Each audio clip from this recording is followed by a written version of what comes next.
Hi guys, welcome back to another lecture of linear programming. थोड़े बहुत word problems बाकी रह गए थे, तो let us complete that. I hope last के जितने भी लेक्चर्स सब समझ में आए ढंग से। All right, let's work on that. मैंने बोला था थोड़ा टिंडा वाला वर्ड प्रॉब्लम था, राइट? तो उसी के ऊपर बात करते हैं। वी वर ऑन जॉन वाला sir. If John drives a car at a speed of 60 km per hour, he has to spend 5 rupees per kilometer on petrol. If we drive faster speed of 90 km per hour, the cost of petrol increases to 8 rupees. दो parameter समझ में आए, speed और पैसे। He has 600 rupees to spend, यानी total 600 रुपया या उससे कम या उतना स्पेंड कर सकते हैं। Perfect. And he wish to travel maximum distance with and within an hour, यानी टाइम पैरामीटर है, 1 घंटे में उसको मैक्सिमम कवर करना है। मुझे एक बात बताओ, अगर मैं इस सम को समझना चाहूँ, 8वां सम है ये शायद, राइट? तो मैं बोलता हूँ यहाँ से यहाँ उसकी स्पीड है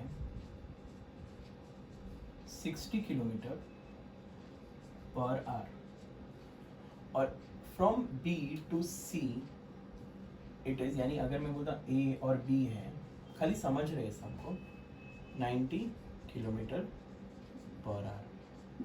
कैन आई से इसमें डिस्टेंस कवर हुआ है, let's say x1 kilometre and यहाँ x2 किलोमीटर। सही है ना बच्चों? मैक्सिमाइज द डिस्टेंस बोला है, यानी मैक्सिमाइज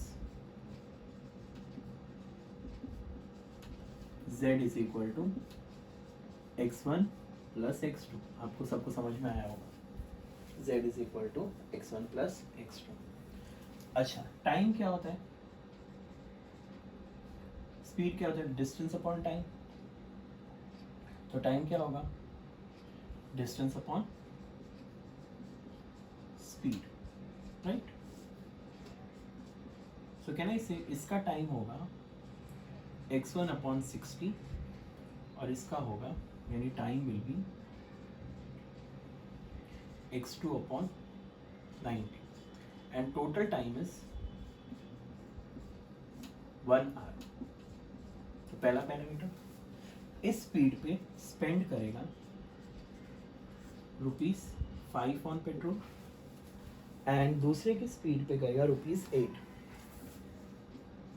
एंड टोटल है 600 रुपीज स्पेंड करने के लिए। डब्बा भी रेडी हो गया, आया ना? तो हम लोग कैसे लिखेंगे? Let he travels x1 kilometer with speed of 60 kilometer per hour and x2 kilometer with 90 kilometer per hour. Next, given LPP can be formulated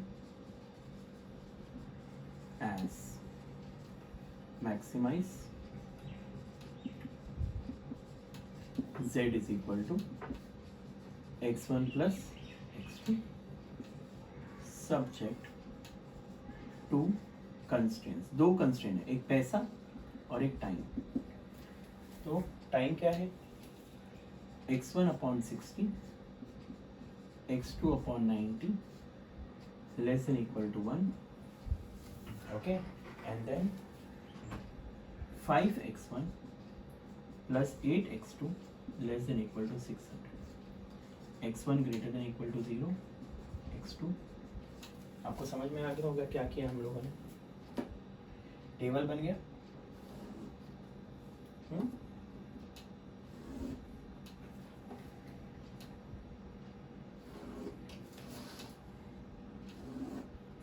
ठीक है ना बच्चा?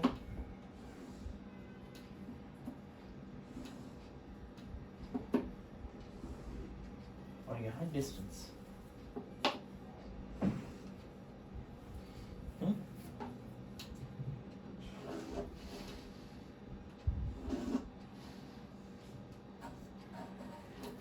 distance x1 kilometre, x2 kilometre, right. और यहाँ एक कॉलम और बना देना स्पीड का, speed 60 kilometer per our, 90 kilometre, and we are done with the sum. I hope this is clear. Yes, please make a note of this. समझ में आया सबको? दो पैरामीटर थे, एक पैसा, उसने बोला इस स्पीड पे उसने x1 किलोमीटर को कवर किया, इस स्पीड पे x2, टोटल डिस्टेंस को मैक्सिमाइज करना है। तो z क्या होगा? z क्या होगा? x1 plus x2, distance speed maximum. Please make a note of this.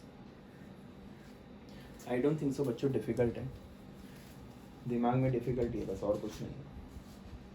चलो कर लो फटफट।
चलिए आगे बढ़ते हैं विद द नेक्स्ट सम, वो भी इजी है।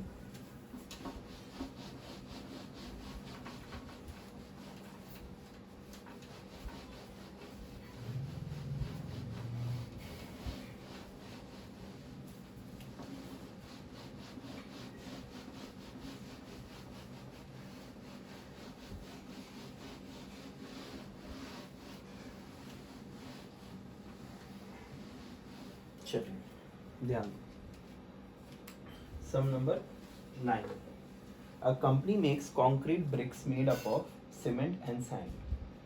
The weight of concrete brick has to be at least 5 kg. Cement cost to be 20 per kg, while sand cost to be 6 per kg. Strength consideration dictate that a concrete brick should contain at least 4 kg, minimum 4 kg cement, more than 2 kg of sand.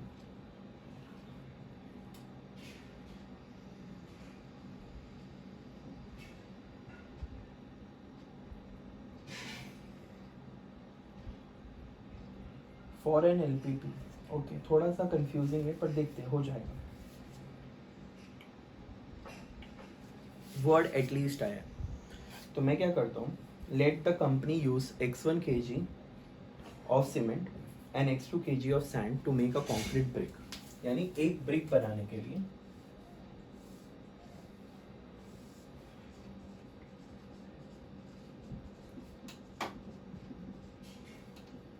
मुझे let x1 kg be the cement and x2 kg be the sand a company use to make a brick. ठीक है, तो दोनों को मिला के आपको पता है क्या होगा, उसका कॉस्टिंग क्या है, मिनिमाइज द कॉस्ट बोला है. सो डब्बा देखते हैं, अगर बनता है तो अच्छी बात है, नहीं तो छट दो.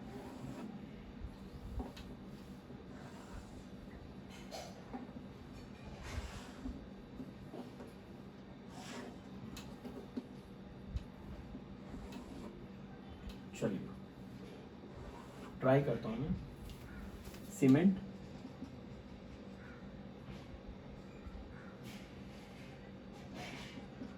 और other it uses to make a brick, एक ब्रिक बनाने में. तो डब्बा नहीं बनेगा एक्चुअली, क्योंकि ब्रिक बन रही है दोनों मिलके ना. A company makes concrete bricks made up of cement and sand, यानी एक ही ब्रिक को. तो उसका क्वांटिटी चाहिए तो लिख लो, सीमेंट और सैंड.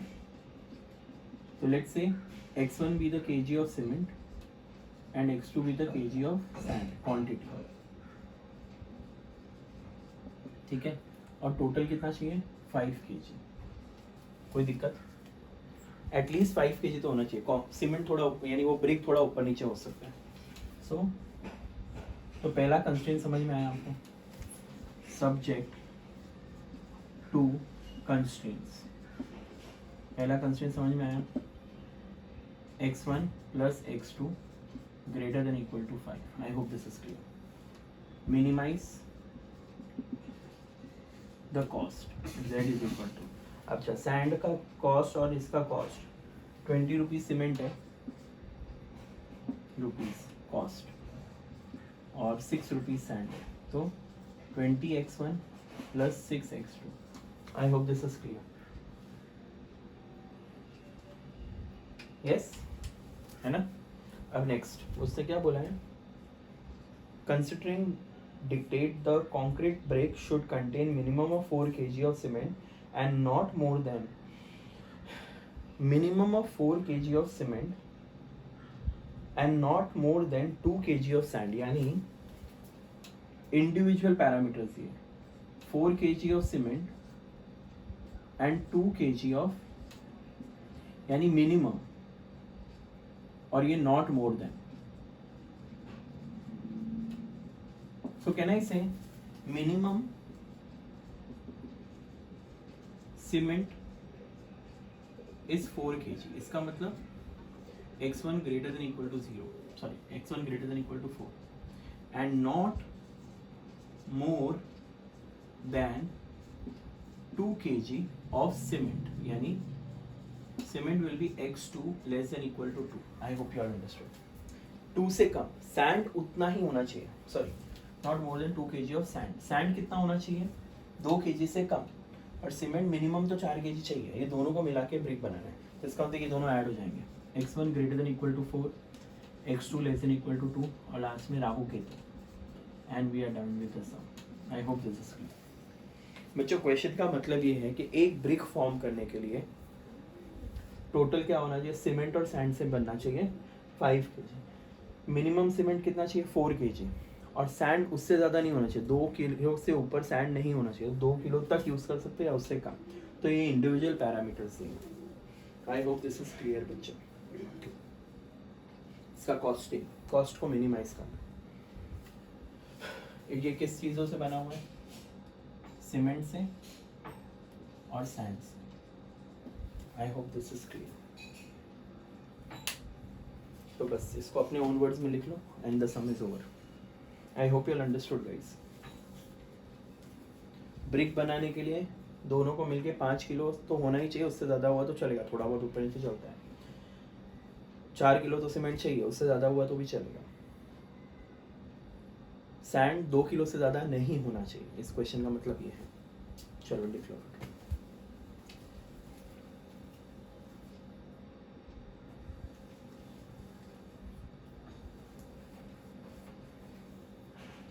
हम लोग इसका ग्राफ भी बनाते हैं.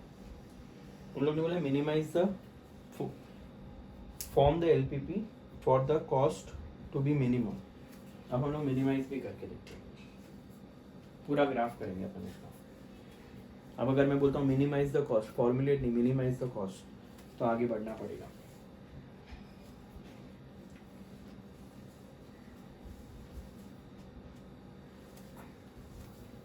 ये सारी रामायण लिखनी पड़ेगी बच्चों. डब्बा बनता है तो ठीक है, नहीं बनता तो इट्स ओके.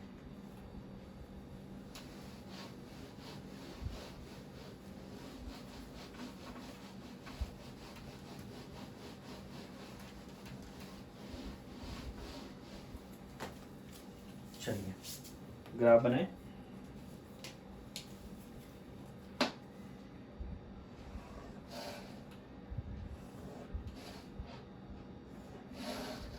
सबको पता है ग्राफ में क्या है बच्चों. मेरा MCQ सॉल्व करके हो गया था, थियोरी भी सब कुछ हो गया. मेरे हिसाब से मैंने सब कुछ करा दिया. अब तुम्हारा काम है.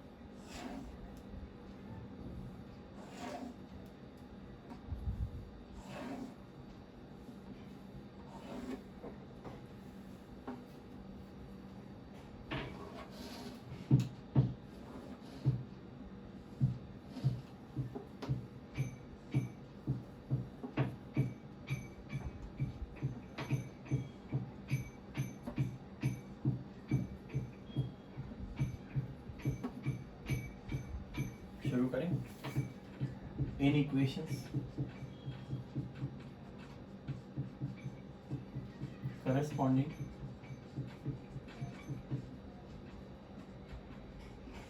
equations x1 x2 px1 x2 origin and non. पहला इक्वेशन डाल दें. x1 plus x2 greater than equal to 5, x1 greater than equal to 4, x2 less than equal to 2. x1 plus x2 equal to 5, x1 is equal to 4, 0, 5, 0, 5, 0, 5, 4, 0. I hope this is clear. 0, false, false, true. So origin, non-origin, non-origin and origin. I hope this is clear. Yes बच्चों, आगे देखें. Z क्या है? 20 और 6.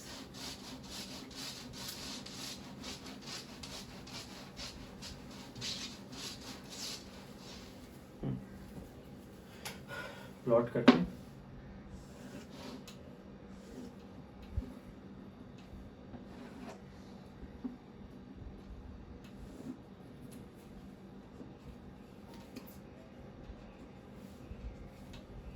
Scale on both axes x, x dash, y, 1, 2, 3, 4, 1, 2, 3, 4. पहले 5,5 है. चलिए line मारना सिखाता हूँ.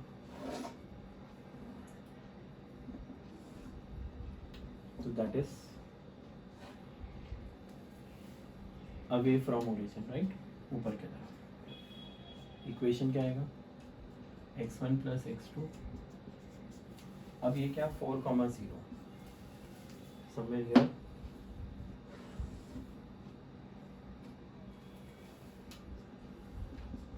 Again this stuff, x1 equal to 4 and then 2.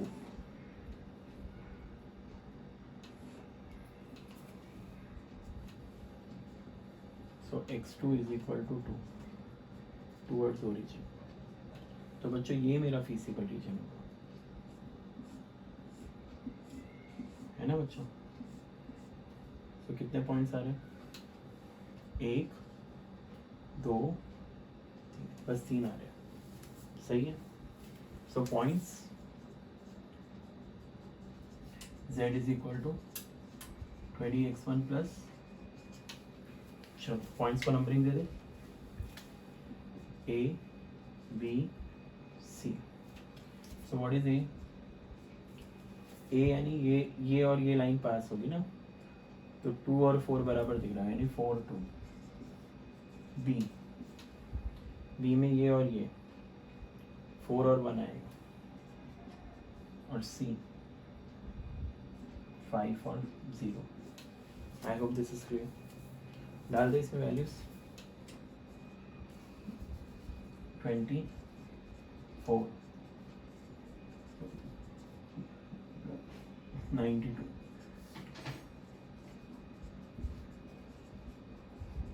86 100। सो क्या लिखेंगे, given LPP is minimum at B 4,1 with minimum cost of rupees, यानी एक ब्रिक को बनाने के लिए 86 रुपीज़ चाहिए, 86 रुपीज़ की एक ब्रिक बनेगी। आई hope this is clear. Please make a note of this, guys.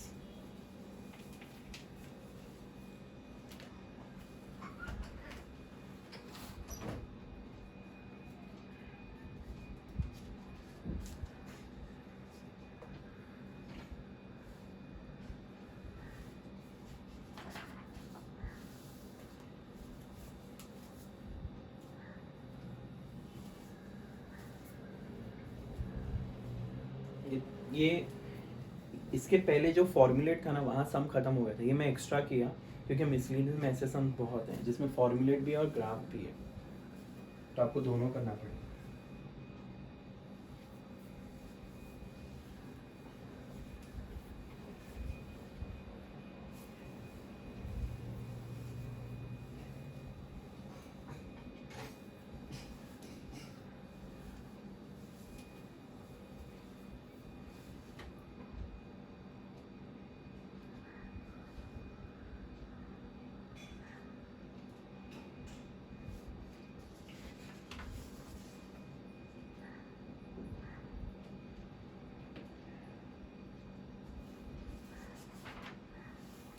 जहाँ भी वर्ड एटलीस्ट होता है तो इक्वेशन के इस तरफ मुंह खोलेगा, मिनिमम में भी, मैक्सिमम में न्यूमेरिकल की तरफ या कांस्टेंट की तरफ मुंह खोलेगा, या एट द मोस्ट बोला तो भी उस तरफ। बहुत सारी चीज़ों का ध्यान रखना है बच्चों। फूड प्रिपरेशन होता है तो मिनिमम क्वांटिटी होता है, यानी AX और BY की तरफ मुंह खोलेगा, ये चीज़ का ध्यान रखना। ये सब तो आ गया आप लोगों को। अच्छा, अगर एक क्वांटिटी रुपीज़ में है, दूसरी पैसे में है, तो आपको कन्वर्ट करना है, या तो सबको पैसे में कन्वर्ट करो या सबको रुपीज़ में। एक सम आया हुआ है ऐसा जिसमें ना आटे दाल का भाव दिया था केजी में, बट फाइनल आंसर जो था ना वो ग्राम में था, तो ग्राम को केजी में कन्वर्ट करो या केजी को ग्राम में कन्वर्ट करो, बट करना ज़रूरी है, सारे के सारे यूनिट्स एक जैसे होने चाहिए। अब जैसे कि स्पीड और टाइम वाला था, तो उसमें मैंने सबको किलोमीटर और आर में ही रखा, मैंने किसी को चेंज नहीं किया। आप बोलोगे सर x1 अपॉन इसको कैसे सॉल्व करेंगे, मैं आपको वो भी बता देता हूँ। x1 अपॉन 60 था, x2 अपॉन 90 था, लेस देन इक्वल टू 1 था, तो x को 0 डालो ये 90 आएगा, और इसको 0 डालो ये 60 आएगा, तो अपने आप ही आएगा। एक्चुअली रियल तरीका तो यही है, divide through out by number, इसको डबल इंटरसेप्ट फॉर्म में लेकर आओ। जैसे कि अगर कोई इक्वेशन है 3x plus 4y is equal to 12, तो हम लोग लाएंगे x upon 4 y upon 3 is equal to 1। Real तरीका ये है जिसमें x पे प्लॉटिंग 4 पे होगी और y पे 3 पे, तो इसको डबल इंटरसेप्ट फॉर्म बोलते हैं, जो करना भी है, बट देन ज़रूरी नहीं है, हम लोग ने वो मेथड किया ही नहीं है। एक सम आया है तो मैं बता रहा हूँ, x को 0 डालो, 90 उधर जाके 90 आएगा, y को 0 डालो, 60 उधर जाके 60 आएगा। करोगे सम तो डिफिकल्ट नहीं है। मैक्सिमाइज द डिस्टेंस बोला। अच्छा, कभी कभी ऐसे सम्स आते हैं ना, कॉस्ट प्राइस दिया है, सेलिंग प्राइस दिया है, तो हम लोग पता है, जैसे कि एक सम है, मैं बताता हूँ तुम लोगों को क्या है वो सम। आई होप ये हो गया होगा लिखकर आप लोगों का। मैं एक छोटा सा एग्जांपल लेता हूँ, बहुत गड़बड़ करते हैं लोग। सी, एक रफ में ही सिखा रहा हूँ।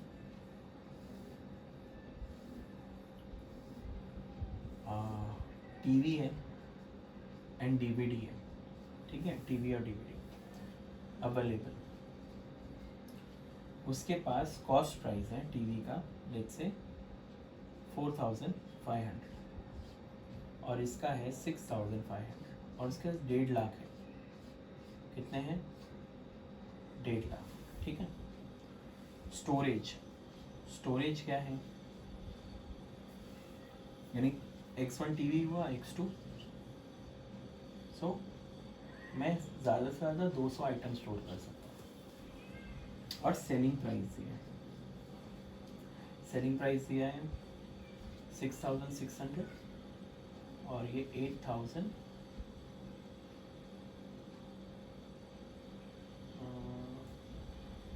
9000, ठीक है। अब सुनो मेरी बात ध्यान से, उन लोग ने बोला मैक्सिमाइज द प्रॉफिट। हमारी हमेशा आदत होती है कि हम इसको ही z ले लेते हैं, यानी हम लोग क्या लिखते हैं, maximize z is equal to 6600x 9000x2। बच्चों ये गलत है, ये तुमने जो मैक्सिमाइज किया है ना, ये सेलिंग प्राइस को मैक्सिमाइज किया है, ना कि प्रॉफिट।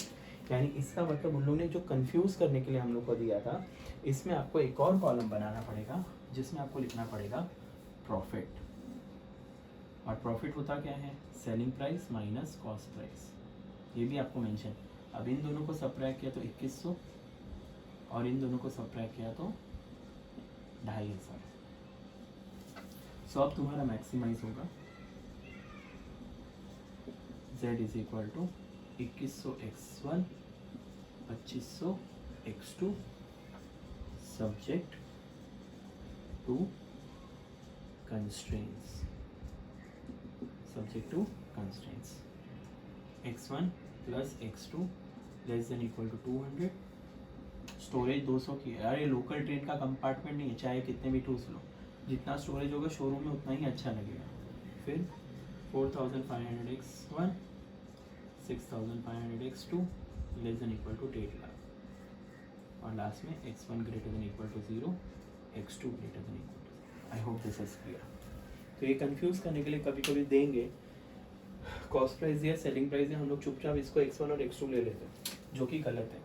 कि let x1 be the total number of TV and x2 be the total number of DVD, और इसमें हम लोग z लगा के काम कर लेते हैं। बच्चों, वो गलत है, ये चीज़ का ध्यान रखना। z प्रॉफिट पे बोला उसने, मैक्सिमाइज द प्रॉफिट, तो आपको वर्ड पे देखना है, maximize the profit, maximize the selling price, या फिर हम लोग बोलेंगे मिनिमाइज द कॉस्ट। तो उस हिसाब से काम करना है आपको, ना कि जो दिया फटफट टेबल बनाया हो गया काम, ऐसा कुछ नहीं है। थोड़ा दिमाग लगाना पड़ेगा, थोड़ा सा। आई होप दिस इज क्लियर। इसमें 2 पैरामीटर थे, कॉस्ट का और स्टोरेज का, यानी 2 कंस्ट्रेंट थे, इसलिए 2 इक्वेशन और नॉन नेगेटिव तो हम देते हैं।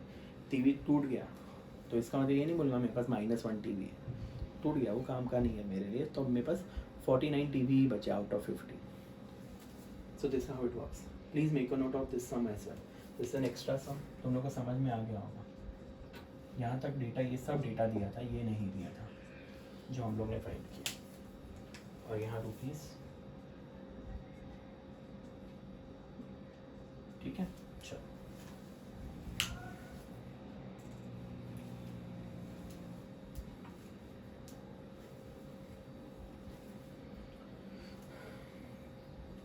With this guys my word problems are over. हम लोग आगे बढ़ेंगे, लास्ट मिसलिनियस के थोड़े बहुत सम्स करेंगे और थोड़ा रिविजन करेंगे, and the chapter will be done. I hope you are understanding the chapter properly, और you all have understood the chapter. If in case you all have any doubt, please ask in the doubt lecture. Till then, take care. Bye bye.